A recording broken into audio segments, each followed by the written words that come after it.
Vijayawada university మంచి భవిష్యత్తు కోసం తెలుగు విద్యార్థులు ఇష్టపడే యూనివర్సిటీ. కాల్ 9059052378 9059052379.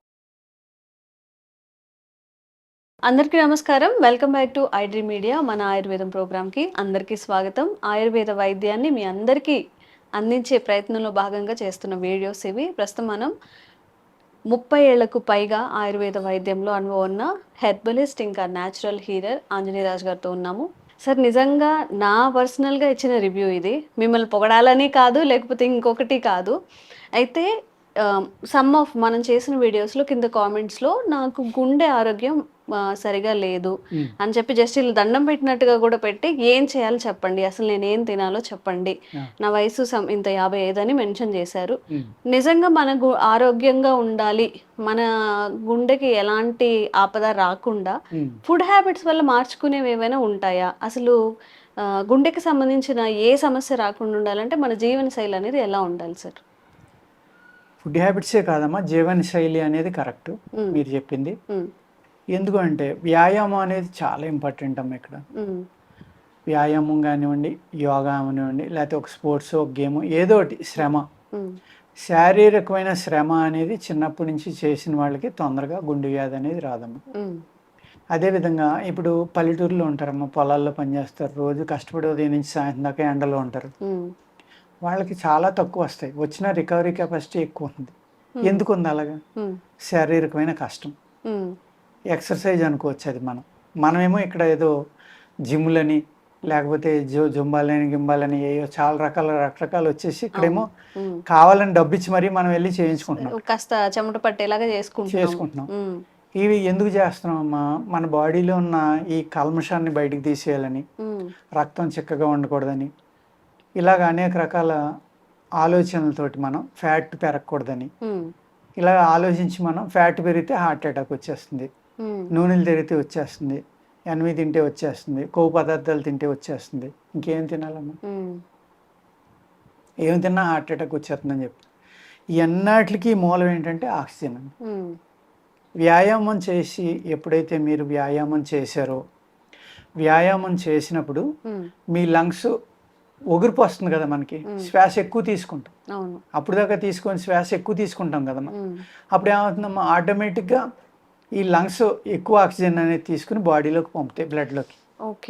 అప్పుడు బ్లడ్ ద్వారా మీకు ఎప్పుడైతే ఈ ఆక్సిజన్ ఉందో బ్లడ్లో సరిపడి, బ్లడ్లో ఉన్న సెల్స్ కూడా చనిపోవటం అనేది గమ్మున జరగదండి. ఆ సెల్ యొక్క లైఫ్ స్పాన్ పెరుగుతుంది. పెరిగినప్పుడు రక్తం చిక్కబడదు. ఎప్పుడైతే మీరు ఆక్సిజన్ సరిపడలేదో మీ రక్తంలో ఉన్న కణాలు తొందరగా చనిపోవడం వల్ల, ఈ తొందరగా బయటికి వెళ్ళకపోతే రక్తం చిక్కబడిపోవడం. లేదు, ఈ ఫ్యాట్ అతిగా తింటాం, అంటే అసలు తినకపోయినా తప్పేనమ్మా, అతిగా తింటాం తప్పు, ఎక్కువ తిన్నా తప్పే, చాలా తప్పు అనమాట. అతిగా తినటం వల్ల, హ్యాబిట్స్ సరిగ్గా లేకపోవడం వల్ల, అలాగే మనం తినే కెమికల్ ఫుడ్ ఏదైతే ఉందో దాని ఆహారం ఉంది కదా, ఇప్పుడు మనం కూరలు తింటున్నాం, అనేక రకాలు, ఎన్నో రకాలు తింటున్నాం, పళ్ళు తింటున్నాం, అన్నీ స్ప్రేయింగ్ చేసినవి వస్తున్నాయి. ఈ కెమికల్స్ ఏం చేస్తున్నాయంటే మన శరీరంలో ఉన్న నరాల యొక్క పైన కోటింగ్ ఒకటి ఉంటుంది, ప్రతి నరానికి చాలా సేఫ్ అనమాట అది ఉండటం. ఆ కోటింగ్ అనేది పాడైపోతున్నాం. ఎప్పుడైతే పాడైపోయిందో మనం తిన్న ఆహారంలో ఉన్న ఈ టాక్సిన్స్ బాడీ అబ్జర్వ్ చేసుకుని బ్లడ్లో కలవడం వల్ల గుండెకి అలసట అనేది పెరిగిపోతుంది. ఆ గుండె తను చాలా ఎక్కువ వర్క్ చేయవలసి వస్తుంది అనమాట. కొన్ని కోట్ల నాడులు ఉంటాయి మా శరీరంలో. ప్రతి తల వెంట్రుక కన్నా చాలా తల వెంట్రుకలో 100వ భాగం ఎంత సన్నగా ఉంటుందో అంత సన్నటి నాడులు కూడా మన బాడీలో ఉంటాయి, కనపడవయి. అటువంటి నాడుల్లో కూడా బ్లడ్ ఫ్లో పంపాలంటే హార్ట్ ఎంత గట్టిగా పంప్ చేయాలో మీరు అర్థం చేసుకోండి. అంటే ఎంత శక్తి ఉండాలో అర్థం చేసుకోండి గుండెలో. అటువంటి గుండె అలసట లేకుండా చెయ్యాలి. సేమ్ టైం దానికి వ్యాయామం ఇస్తే అది కూడా గట్టిపడదు. వ్యాయామం ఇవ్వాలి అంటే ఏం చేయాలమ్మా? ఏదో మంచి గేమ్, సింగిల్స్ బాగా అలసిపోయేలాగా ఆడడం, లేకపోతే రన్నింగ్ చేయడం, లేకపోతే స్కిప్పింగ్, ఊపిరి తీసుకునేలాగా చేయాలి. మంచి వాతావరణం ఉన్న చోటకి వెళ్ళి మనం చక్కని వాతావరణంలో బతకడం, శ్వాస తీసుకోవడం అక్కడ, ఇటువంటి అనేక రకాల ప్రోగ్రామ్స్ మనం చేస్తే మనకున్న ప్రాబ్లమ్స్ తగ్గుతాయి. తగ్గి అప్పుడు ఏం చేయాలంటే మనం ఆహారంలో కొన్ని దీనికి జాగ్రత్తలు తోడు ఇలా చేస్తూనే చేస్తూ కొంచెం ఫుడ్ హ్యాబిట్స్ మార్చుకోవాలి. మార్చుకోవాలి. ప్రాణాయామం అనేది అన్నిటికన్నా బాగా పనిచేస్తుంది గుండె మీద. ప్రాణాయామం. ప్రాణాయామం అనేది, ఆ ప్రాణాయామంలో కూడా అనేక రకాలు ఉన్నాయి. అనేక మంది చెప్పగలిగే వాళ్ళు ఉన్నారు, నేర్చుకునే వాళ్ళు, శిష్యులు ఉన్నారు, గురువులు ఉన్నారు. అక్కడ ప్రాణాయామం ఏది కరెక్ట్ అని చాలా మంది అడుగుతూ ఉంటారు. ఏదైనా కరెక్టే, ఎందుకంటే ఎక్స్ట్రా శ్వాస తీసుకుంటున్నారు మీరు.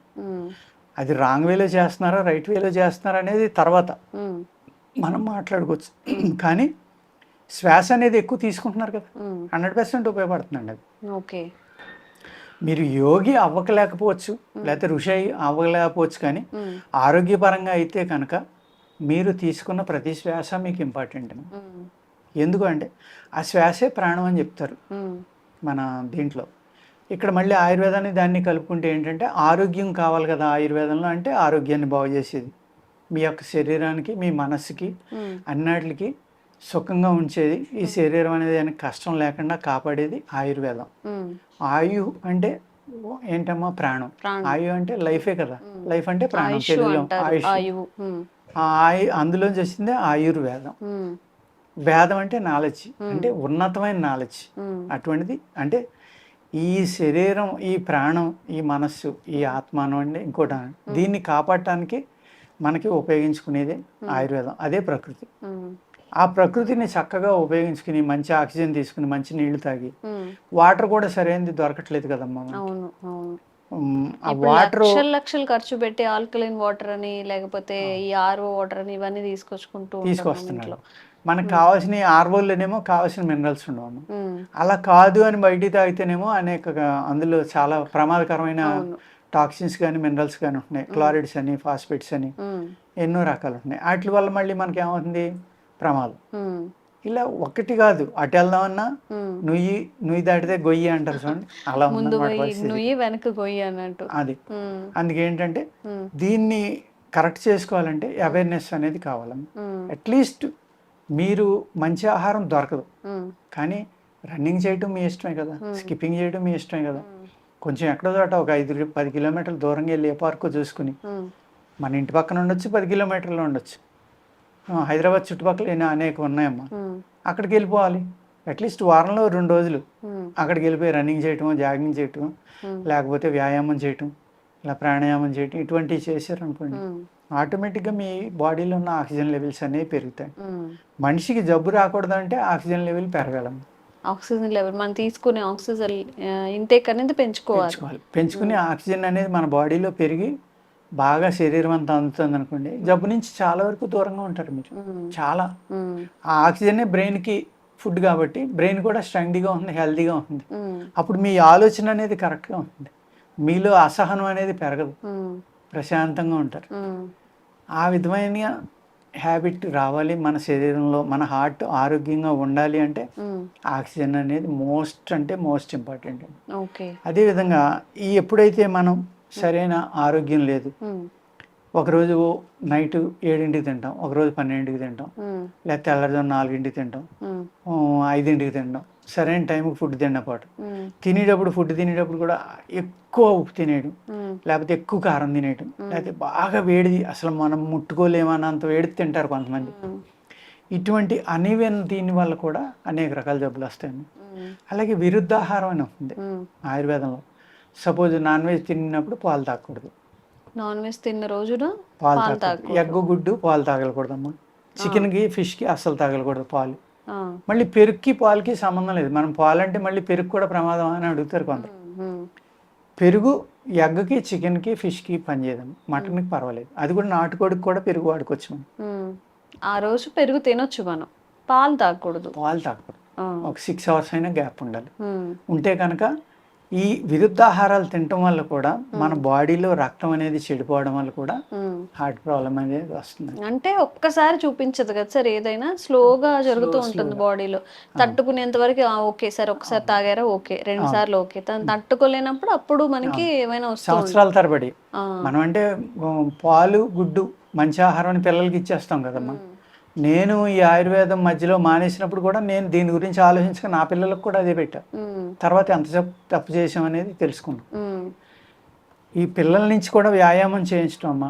అదేవిధంగా ఎప్పుడైతే మీరు వ్యాయామం చేశారండి, చాలా రిగరస్గా చేశారు, అప్పుడు మీ బీపీ చూసుకుంటే ఎంత ఉంటుందమ్మా? 250 కూడా ఉండొచ్చు, 300 కూడా ఉండొచ్చు. మానేశారు, మళ్ళీ ప్రశాంతంగా ఉన్నారు, మళ్ళీ 80కి 120కి వచ్చింది కదా.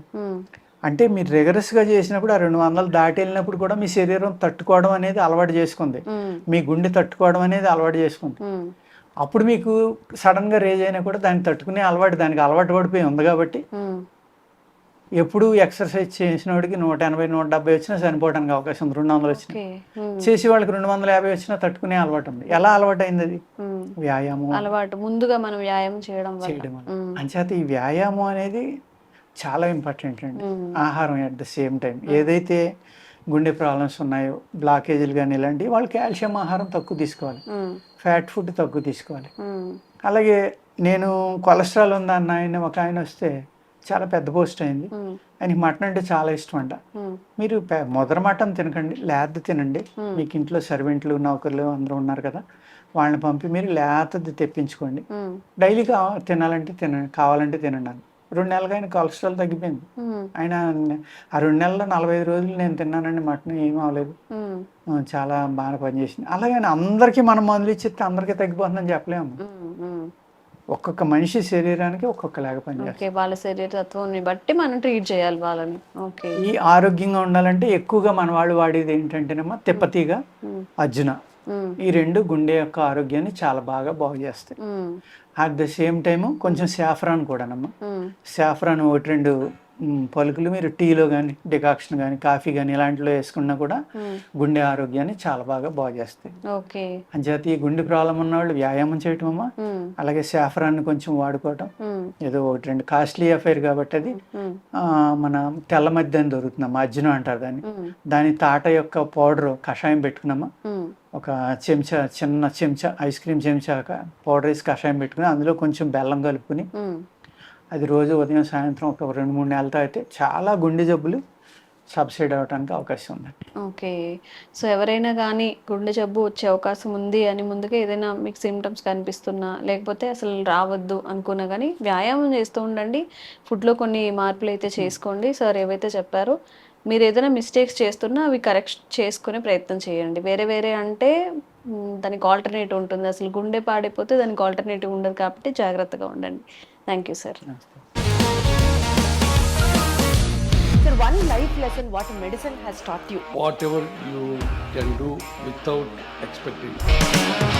బట్ ఐ రియలీ బిలీవ్ మన పాజిటివ్ యాటిట్యూడ్ ఉంటేనే మనం ఏదైనా సాధించగలం. గట్ ని మనం కరెక్ట్ గా డీల్ చేసినట్లయితే అది మనకి పాజిటివ్ హార్మోన్స్ ని రిలీజ్ చేస్తుంది. షుగర్ వచ్చిన వాళ్ళ పరిస్థితి ఏంటి? పొట్ట దగ్గర పెరిగితే దాన్ని ఆండ్రాయిడ్ అంటారు, ఆండ్రాయిడ్ ఫోన్ కదా. అసలు థాట్స్ ఎందుకు వస్తాయి? బ్రెయిన్ డెడ్ అంటే దానికి ప్రపంచం అంతా కూడా కొన్ని నిర్దిష్టమైనటువంటి లక్షణాలు ఉంటాయి. మానసికంగా ధైర్యంగా ఉంటే క్యాన్సర్ జయించవచ్చు. You are a doctor for a cause sir, అంతే. వాళ్ళకి వచ్చిన ఆదాయం కాకుండా ఫ్రీ సర్వీస్ ఎంతమందికో చేస్తుంది.